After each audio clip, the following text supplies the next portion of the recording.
রবিউল আউয়াল মাসে র্যালি করলো না কেন? রবিউল আউয়াল মাসে খিচুড়ি খাইলো না কেন? রবিউল আউয়াল মাসে ব্যাপকভাবে শোরগোল হাঙ্গামা করলো না কেন? এটা তো অপরাধ হইতে পারে না। কারণ এটা যারা চালু করলো, যারা করে, তারাও তো বলে যে এইটা পরবর্তীতে কোনো বুজুর্গ, কোনো ব্যক্তি চালু করছে, রাসূলুল্লাহ সাল্লাল্লাহু আলাইহি সাল্লাম এবং সাহাবায়ে কেরামের আমলে ছিল না। তাহলে কেউ যদি বলে আমি নবী সাল্লাল্লাহু আলাইহি সাল্লাম এবং সাহাবায়ে কেরামের অনুসরণ করব, সে দোষী হবে কেন? দোষী হবে কেন? আমরা প্রত্যেকেই এটা ভাবি, বুঝতে চেষ্টা করি। এই রবিউল আউয়াল মাসে আমাদের কথা এটাই। আরো যদি কেউ মন্দ বলে, গালি দেয়, ওয়াহাবি না, তুমি যদি কও ওয়াহাবির আমি বাচ্চা বা ভাতিজা, ওয়াহাবির বাগিনা, ওয়াহাবির নাতি, ওয়াহাবির স্বাস্থ্য ভাই, হ্যাঁ, ওয়াহাবির শালা, ওয়াহাবির সমুন্দি, ওয়াহাবির দুলে ভাই, কথা বুঝছো না? যতটুকু কইতে আরো কও তুমি, কোনো সমস্যা নাই। কিন্তু আমি বলেই যাব যে অনুসরণবিহীন, সুন্নাতের ইত্তেবাবিহীন, নবীজির পদাঙ্ক, নবীজির পুরা জিন্দেগি অনুসরণ না করলে সে নবী প্রেমিক, আশিক রাসূল হতে পারে না, হতে পারে না, হতে পারে না। সে মিথ্যুক, মিথ্যুক, মিথ্যুক বেটা, মিথ্যুক বেটা। এই যে বললাম, আমি গত সোমবার পর্যন্ত তাবলীগের সফরে উত্তরবঙ্গ ছিলাম, দিনাজপুর জেলা, 40 দিন পুরা। তো ওই সফরে আমি 72 বছর বয়সী, 72 বছর বয়স একজন ব্যক্তি, এক চাচা, হিন্দু ধর্মের লোক, ওনার 2 ছেলে কালেমা পড়ে মুসলমান হয়েছে আগেই, কিন্তু 2 ছেলের আবদার যে হুজুর আমার আব্বারে একটু বুঝাইতেন যদি। আমরা 3 জন মাওলানা সাহেব, আমি একজন, আরো 2 জন বড় বড় আলেম, এই 3 জন মিলে 2.5 ঘন্টা ওনার সাথে কথা বলছি, ওই চাচার সাথে, 72 বছর বয়স, এই গত মাসের কথা। উনি এ কথা পরিষ্কার বলে মুখ দিয়া যে ঈশ্বর অদ্বিতীয়, ঈশ্বর একজনই, ঈশ্বরের কোনো অংশীদার নাই। এবং বলতেছে উনি যে আমি প্রতিমা পূজা করি না, আমি যদিও হিন্দু ধর্ম, আমি কি করি না, মূর্তির পূজা করি না, এটাও সে বলে। তা আমরা 3 জন কত কাকুতি মিনতি করলাম, বিশ্বাস করো ভাইয়া, 2.5 ঘন্টা, কামসি পর্যন্ত কত দোয়া করলাম, কত ইস্তেগফার করলাম, দুরূদ শরীফ পড়লাম। চাচারে বুঝাইতে বুঝাইতে বললাম, চাচা এই যেটা আপনি এখন বলছেন এইটাই শুধু আরবিতে কর, লা ইলাহা ইল্লাল্লাহ, কথাটার অর্থ এটাই চাচা, এই যে ঈশ্বর অদ্বিতীয়, ওনার কোনো অংশীদার নাই, এইটাই কথা, এটাই আপনি শুধু এই আরবিটা কর, আপনি জীবনের তরে আপনার পরকালটা বাইচা যাবে। বহুত কাকুতি মিনতি করছে। ওনার 2 ছেলে মুসলমান, উনি এটা বোঝে, ওরা কিছুই বলে না উনি, কিন্তু এতক্ষণ পরেও ওনার কথা হলো না আমি এটা মুখ দিয়ে বলতে পারি, বলে নাই। আমরা কানসি পর্যন্ত, এখনো মনে হয় হাত। তখন আমি আমাদের জামাতের সাথীদেরকে বললাম, দেখেন 72 বছর বয়স হয়ে গেছে এক মানুষ, তার জবান দিয়ে কোনোদিন কালেমা লা ইলাহা ইল্লাল্লাহ উচ্চারিত হয় না। আর আমি আর আপনি, আল্লাহ তাআলার কি পরিমাণ দয়া, কত হাজারবার এই কালেমা আমরা, আল্লাহ আমাদের জবান দিয়ে উচ্চারণ করেছে। কত বড় নিয়ামত বাবা, বুঝো নাই? তোমার জামা তোমার নিয়ামত না, তোমার জামা তুমি বদলায় ফেলো। তোমার কোনো প্যান্ট, এটা তোমার খুব বেশি সুখের কিছু না, এটা তুমি কিছুদিনের মধ্যে বদলাইয়া ফেলো। তোমার গেঞ্জি, তোমার জামা, তোমার জুতা, তুমি বলো কতবার বদলাইছো? নিজেরটা তো নিজেই বদলা, নিজের চলাফেরা, নিজের স্টাইল সবই তো বদলায় ফেলে মানুষ। কিন্তু এই কালেমা, এই দৌলত, এই ঈমান, এটা এমন এক দৌলত, এমন এক নিয়ামত, যেটা মৃত্যুর সেকেন্ড পর্যন্ত বদলানো যায় না, বাদ দেওয়া যায় না, বাদ দিলে সব শেষ। আর থাকলে আখিরাত নিরাপদ। নবী সাল্লাল্লাহু আলাইহি সাল্লাম বলছেন, যার শেষ কালেমা লা ইলাহা ইল্লাল্লাহ দাখালাল জান্নাহ, সে জান্নাতেই প্রবেশ করবে। তো এই যে ঈমান আল্লাহ আমাদেরকে দিলেন, সর্বশ্রেষ্ঠ নিয়ামত, এটার মোকাবেলায় পৃথিবীর কিছুই নাই। এই নিয়ামত আল্লাহ দেওয়ার কারণে আল্লাহই দিয়েছেন। আর আল্লাহ তাআলা তিনি বললেন যে আমার মুমিন বান্দার নিকটে, আমার ঈমানদার বান্দার কাছে, যারে আমি ঈমান দিলাম, লা ইলাহা ইল্লাল্লাহর নিয়ামত দিলাম, আল্লাহ নিজে বলছেন, কথাটা বুঝেন, আল্লাহ নিজে বলছেন আমার সেই মুমিন বান্দা যাকে আমি ঈমান দিলাম, মুমিন বানালাম, মুসলমানের পরিচয় দিল, তার নিকটে সবচেয়ে বেশি প্রিয় ভালোবাসার পাত্র সেটা যেন হয় আমি আল্লাহ।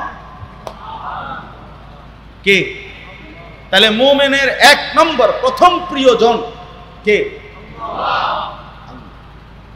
ওয়াল্লাযীনা আমানু আশাদ্দু হুব্বান লিল্লাহ। এই যে সরাসরি কোরআনের আয়াত, আল্লাহ বলে যারাই ঈমানদার হলো তারা যেন সবচেয়ে বেশি, আশাদ্দু হুব্বান, এর চাইতে অধিক বোঝানোর মতো শব্দ নাই, সবচেয়ে বেশি ভালোবাসা লিল্লাহ, আল্লাহর জন্য। কার জন্য? আল্লাহর জন্য। আল্লাহর জন্য।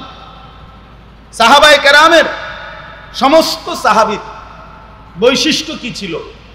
আল্লাহ বলছেন রাদিয়াল্লাহু আনহুম ওয়া রাদু আন।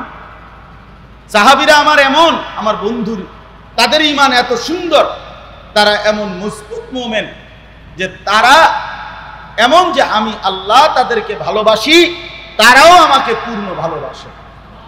তাহলে সমস্ত সাহাবী সবচেয়ে বেশি ভালোবাসতেন কাকে? প্রথম আল্লাহ। প্রথম আল্লাহ। মুমিনের প্রথম ভালোবাসা আল্লাহর জন্য। আল্লাহ তাআলা বলেন জমিনে আমি মুমিন ঈমানদারকে কেমন দেখতে চাই, ঈমানদার বান্দা আমার কেমন হওয়া উচিত? আল্লাহ বলেন এমন হওয়া উচিত ইউহিব্বুহুম ওয়া ইউহিব্বুনা, আমিও তাদেরকে ভালোবাসবো, তারাও আমাকে ভালোবাসবে। এই হওয়া উচিত, এই হওয়া উচিত। যদি এমন হয় তো আল্লাহ বলেন কবরে মৃত্যুর সময় এই খুশি খুশি ভাবে আমি আল্লাহ তাআলা সন্তুষ্ট চিত্তেই তাকে আমার কাছে ফিরিয়ে নেব। ইরজিই ইলা রাব্বিকা রাদিয়াতাম মারদিয়া।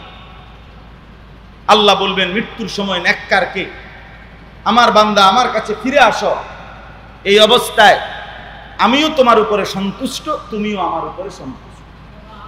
তাইলে আমার ভাই, একজন মুমিনের সবচেয়ে বেশি ভালোবাসা কার প্রতি? তাহলে এটা অর্জন করতে হয়, ভালোবাসা বাড়াইতে হয়, আল্লাহকে ভালোবাসতে হয়। আল্লাহর ভালোবাসা আমাদের দরকার, আল্লাহর ভালোবাসা আমাদের কলিজার মধ্যে আসতেই হবে, বাড়াইতে হবে।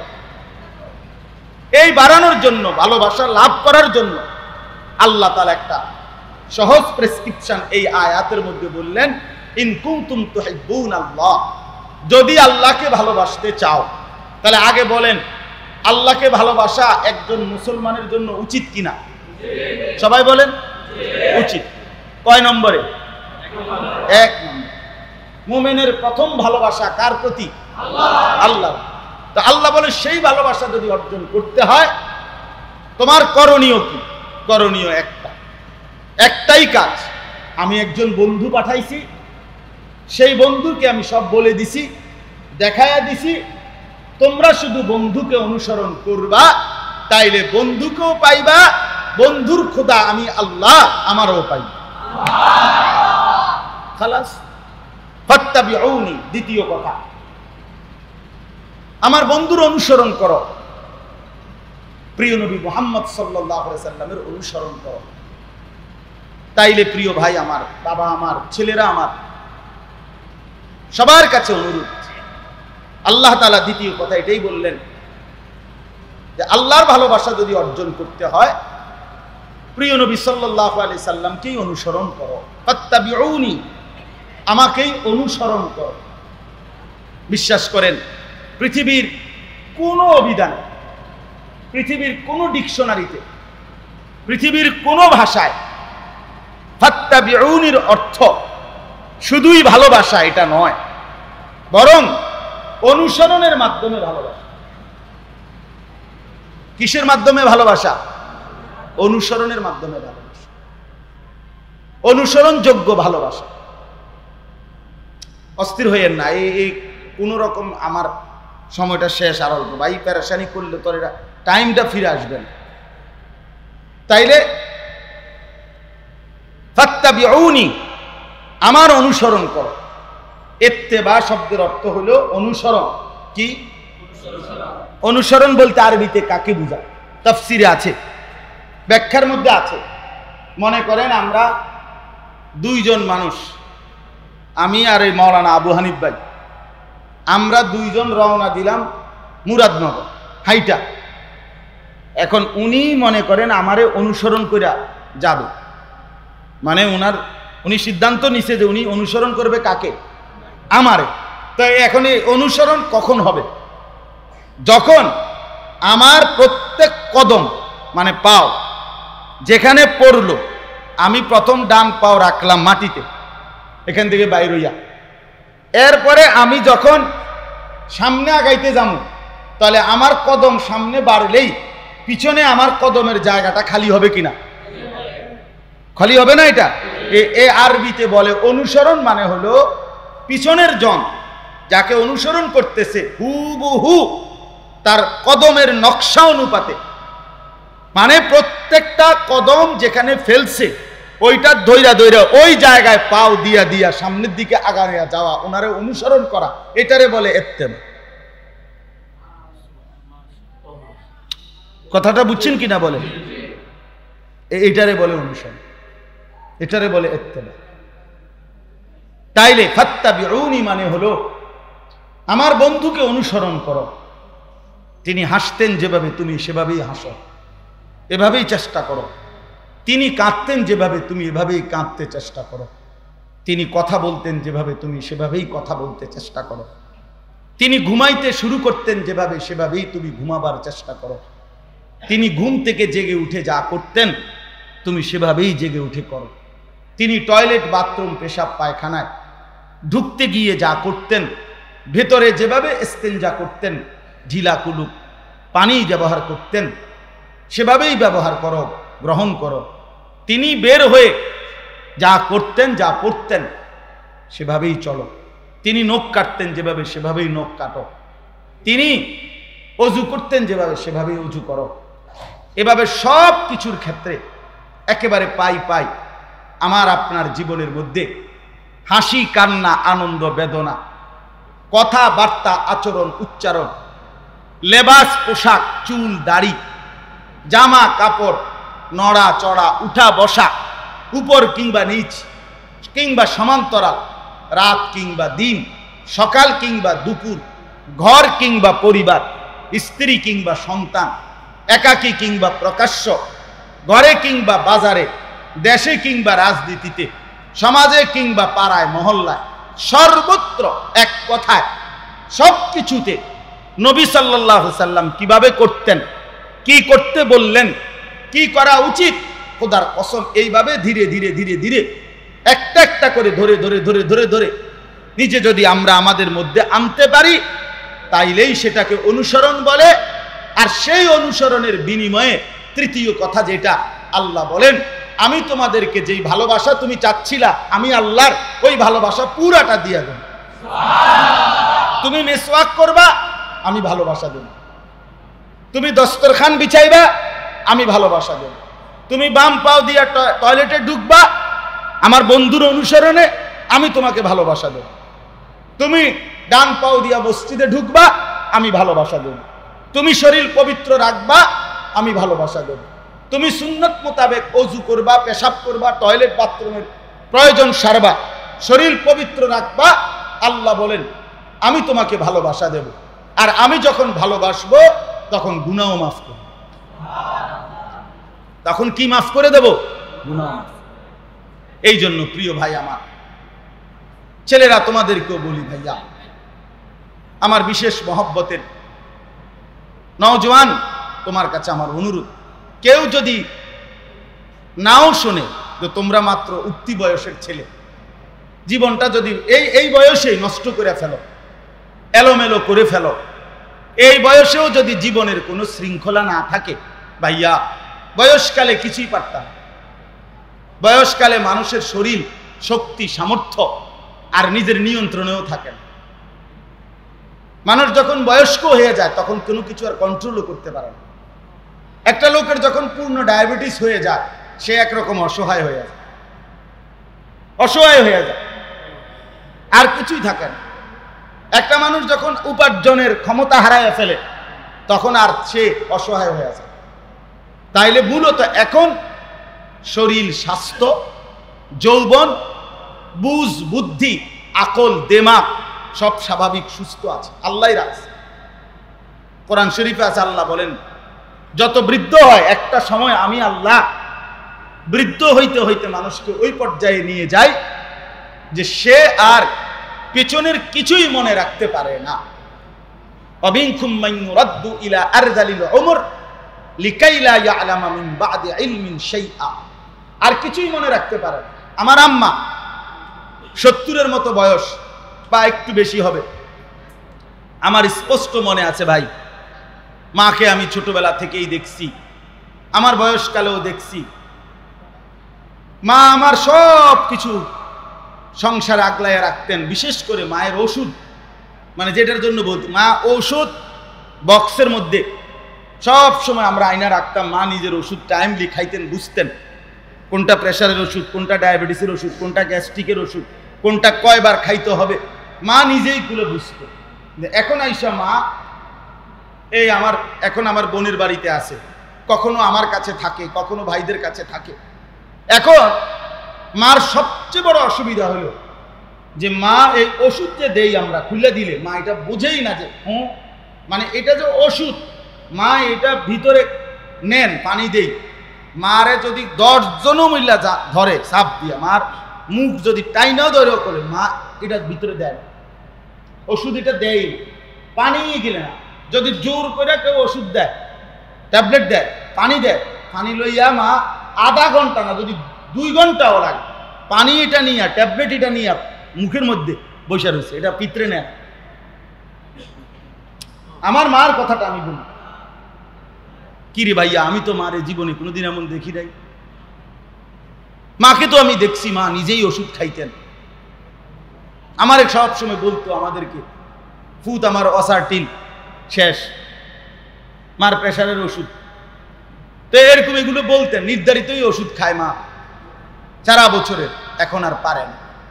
তাহলে আমি বলতে চাচ্ছি একটা সময় আমাদের হয়েই যাবে, যদি হায়াত পাই, না পাইলে তো নাই, যে সময় আর শরীর, সামর্থ্য, যোগ্যতা থাকে না, নিষ্কর্মা হয়ে যায় মানুষ, আরযালুল উমর অর্থ। তাইলে একজন মানুষ এখনই যদি, তোমরা ছেলেরা যে কয়জন বসছো ভাইয়া, তোমরা যদি এখনই জিন্দিগিটা এত বেশি এলোমেলো কাটাও, তো জীবনটা গুছাইবা কখন,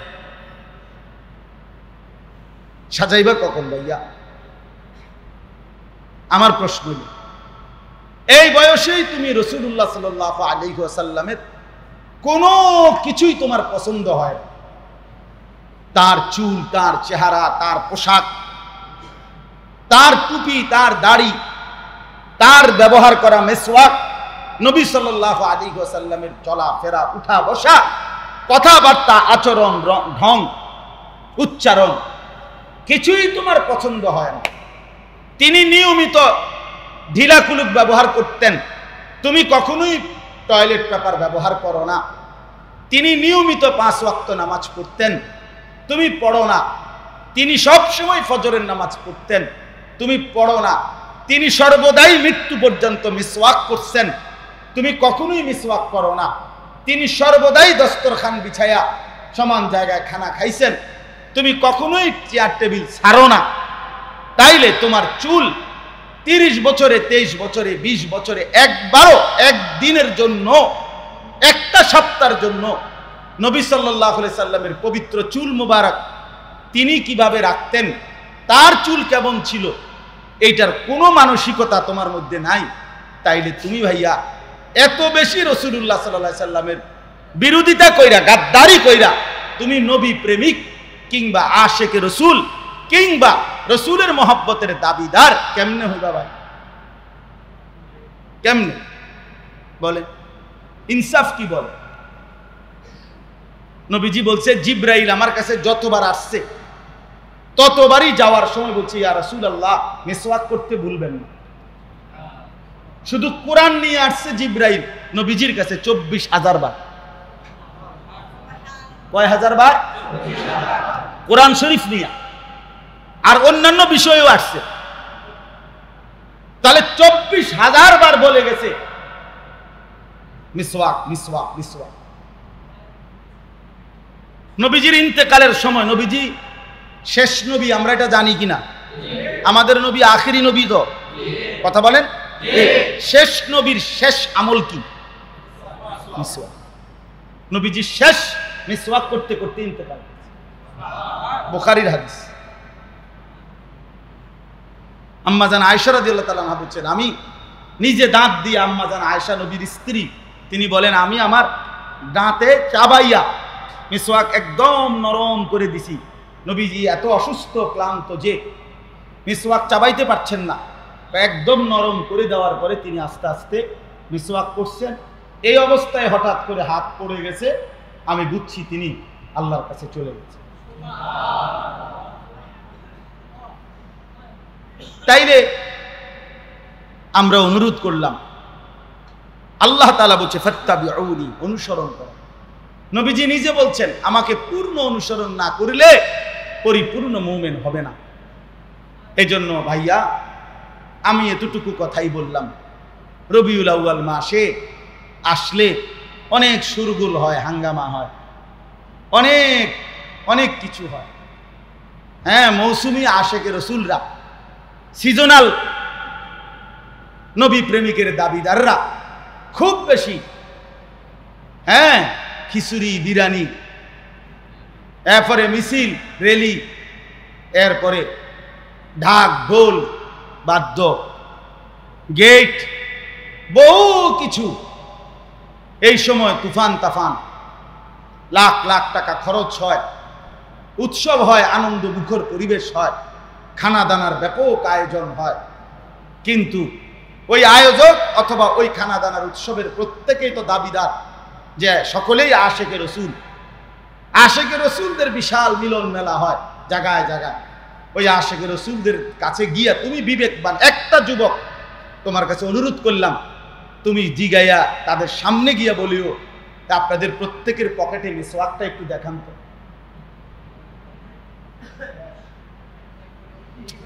কথাটা বুঝো নাই যে আমি সুন্নি ওয়াহাবি বুঝি না, কওমি আলিয়া বুঝি না, বাবুরে দাগ দরকার নাই, ফায়সালা পরে আগে আপনাকে মেসওয়াকটা কদ্দুর দেখানছে।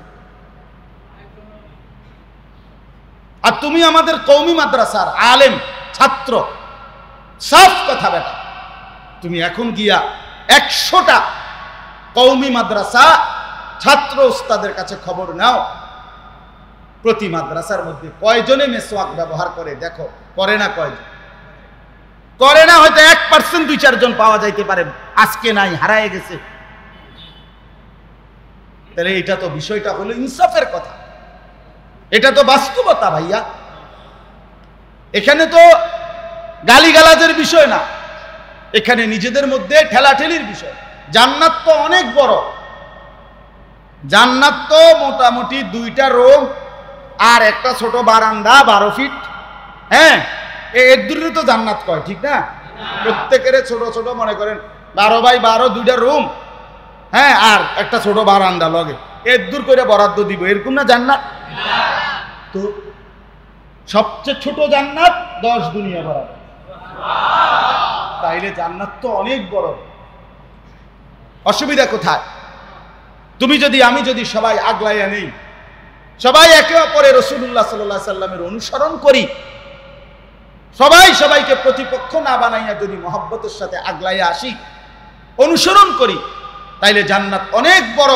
আমাদের সবাইকেও যদি আল্লাহ জান্নাত দেয়, রবের জান্নাত একটুও কমবে না, কমবে না। তাইলে যিনি জীবনভর নবী সাল্লাল্লাহু আলাইহি সাল্লামের সুন্নাতকে আঁকড়াইয়া পড়ে আছে, সুন্নাতের অনুসরণ করে, তারে কোন লজ্জায় নবীর দুশ্মন অথবা ওয়াহাবি অথবা এরকম মন্দ গালিগালাজ করে?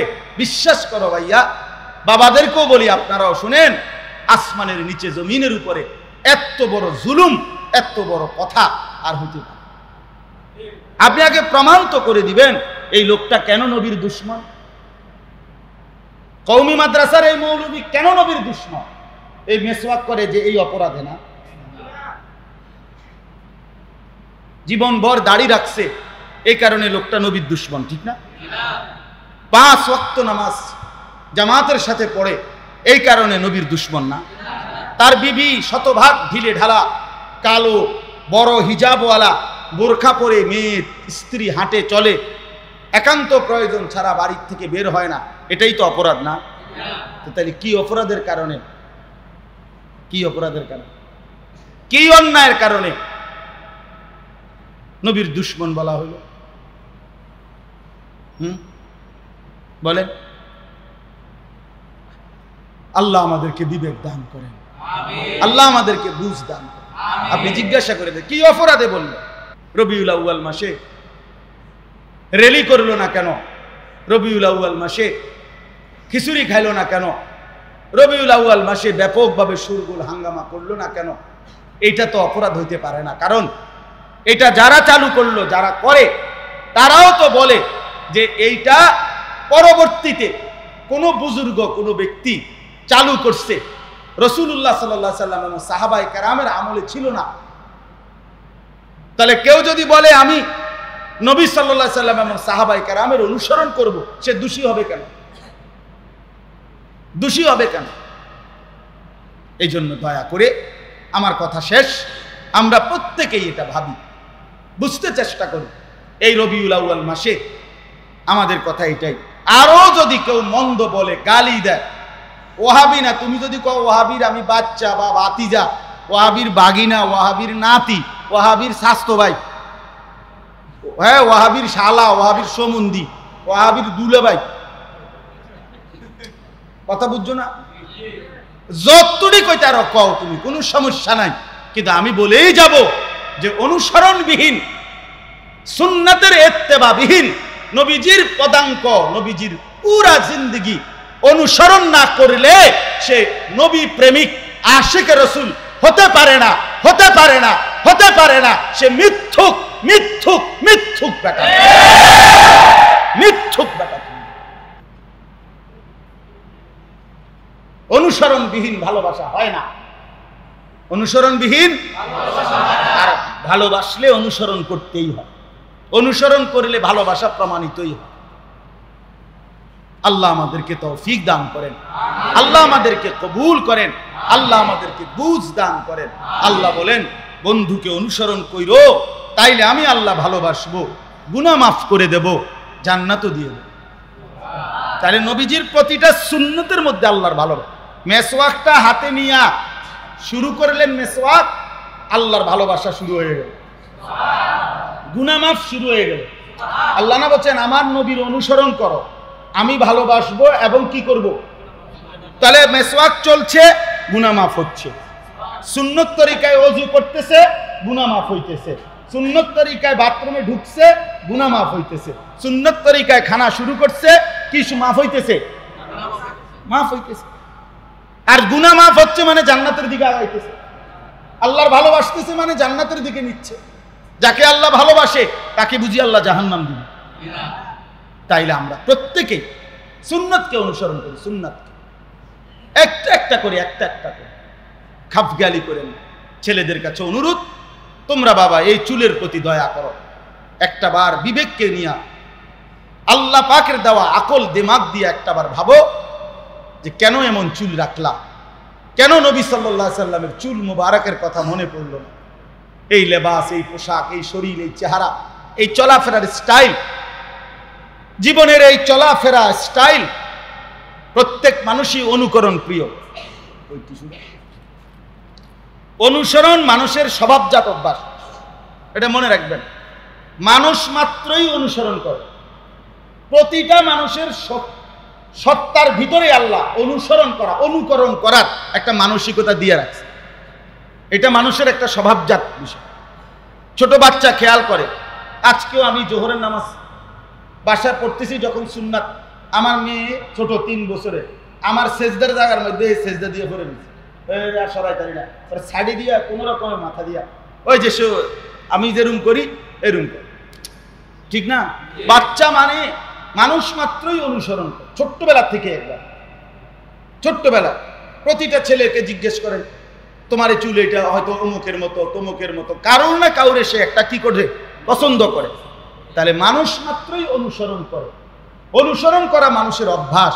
তাহলে সেই অনুসরণটা শ্রেষ্ঠতম জিনিস, সবচেয়ে সুন্দর, সবচেয়ে স্মার্ট, সবচেয়ে চমৎকার, চেহারায়ও সুন্দর, আখলাকেও সুন্দর, চলনে বলনেও সুন্দর, সাজসজ্জায়ও সুন্দর, সর্বকিছুতে সর্বশ্রেষ্ঠ সুন্দর জিনিস